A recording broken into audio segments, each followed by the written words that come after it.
धृतराष्ट्र उवाच धर्मक्षेत्रे कुरुक्षेत्रे समवेतायुयुत्सवः मामकाः पाण्डवाश्चैव किमकुर्वत सञ्जय।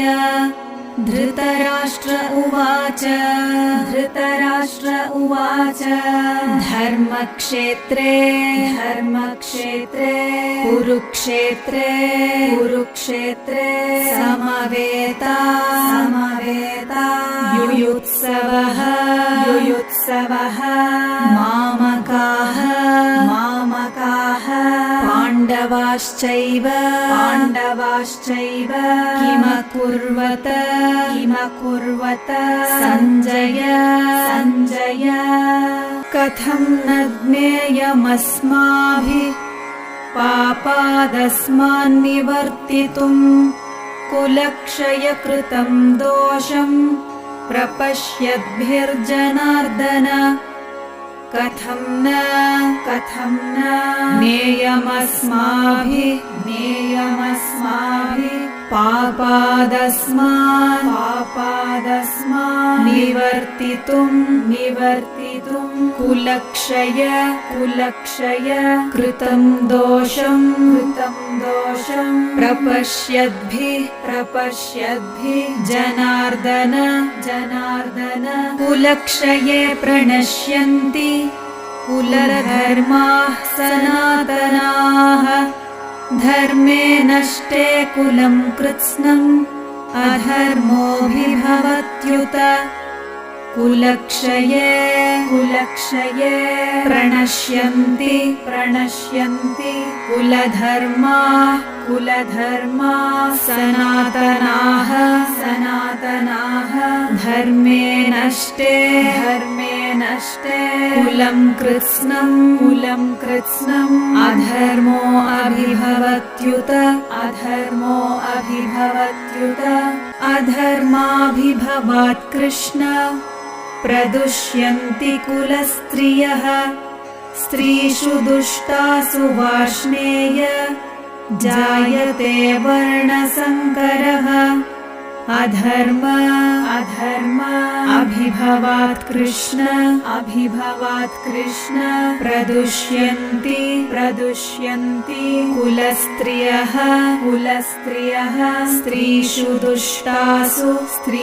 दुष्टासु वार्ष्णेय जायते वर्णसङ्करः।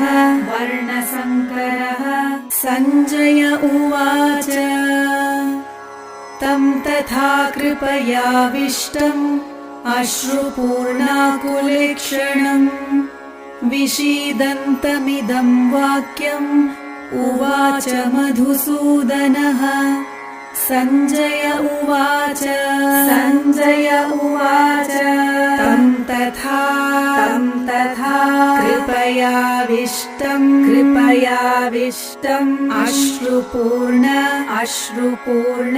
अकुलेक्षणम् विषीदन्तम् इदं वाक्यम् उवाच मधुसूदनः। श्रीभगवानुवाच कुतस्त्वाकश्मलमिदं विषमे समुपस्थितम् अनार्यजुष्टमस्वर्ग्यमकीर्तिकरमर्जुन। श्रीभगवानुवाच कुतस्त्वा कश्मलमिदं विषमे समुपस्थितम् अनार्यजुष्टम् अस्वर्ग्यम् अकीर्तिकरमर्जुन। क्लैब्यं मास्मगमः पार्थ नैतत्त्वय्युपपद्यते क्षुद्रं हृदय दौर्बल्यं त्यक्त्वोत्तिष्ठ परन्तप। क्लैब्यं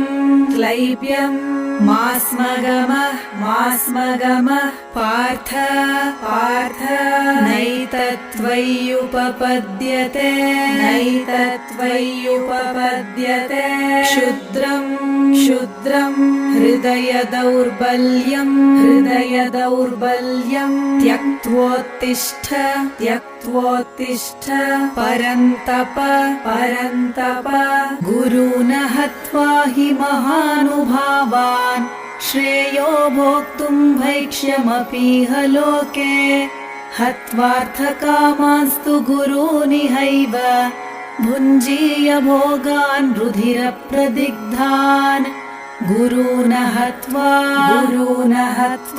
हि महानुभावा श्रेयो भोक्तुं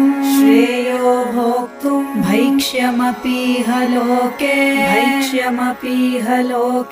हत्वार्थकामांस्तु गुरूनिहैव भुञ्जीय भोगान् रुधिरप्रदिग्धा कार्पण्यदोषोपहतः स्वभावः पृच्छामि त्वां धर्मसम्मूढचेताः यच्छ्रेयः स्यान्निश्चितं ब्रूहि तन्मे शिष्यस्तेऽहं शाधि मां त्वां प्रपन्नम् कार्पण्यदोषोपहत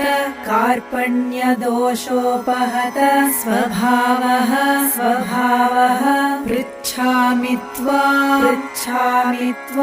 धर्मसम्मूढचेताः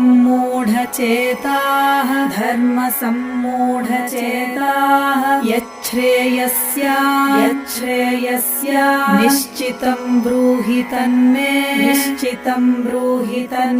शिष्यस्तेऽहं शाधि मां त्वां प्रपन्नम् श्रीभगवानुवाच अशोच्यानन्वशोचस्त्वं प्रज्ञावादांश्च भाषसे गतासु न गतासूंश्च नानुशोचन्ति पण्डिताः श्रीभगवानुवाच अशोच्या अन्वशोचस्त्वं प्रज्ञावादांश्च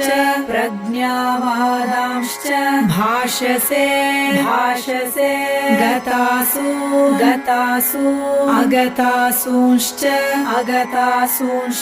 नानुशोचन्ति पण्डिताः